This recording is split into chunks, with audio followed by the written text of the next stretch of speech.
Thank you, Danny.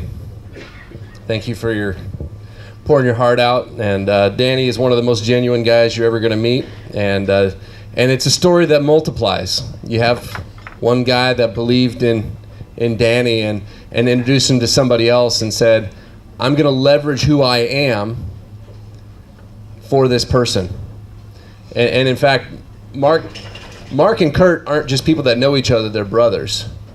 And Mark leveraged his love and his concern and the hope that he had for Danny and said, Kurt, believe in this guy too.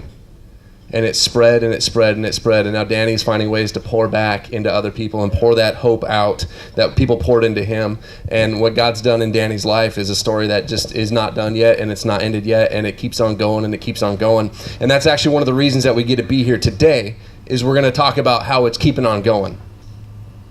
So every day I walk my daughter to school up at Tillicum Elementary, and I get to see communities and schools at work. For a long time it was my wife who was working at Tillicum Elementary, and now it's Mariana.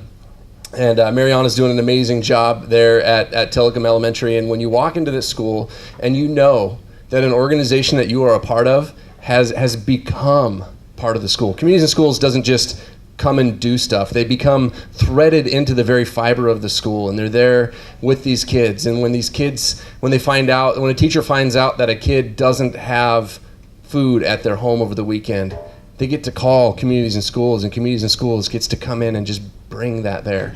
When Communities and Schools staff finds out from a teacher, from a school counselor, that a kid is dealing with a homelessness situation, Communities and Schools gets to step in and bridge the gap between a resource that's out in the community and a need that's inside the school. And one of the ways that we get to do that now is last year we talked about being at Clover Park High School.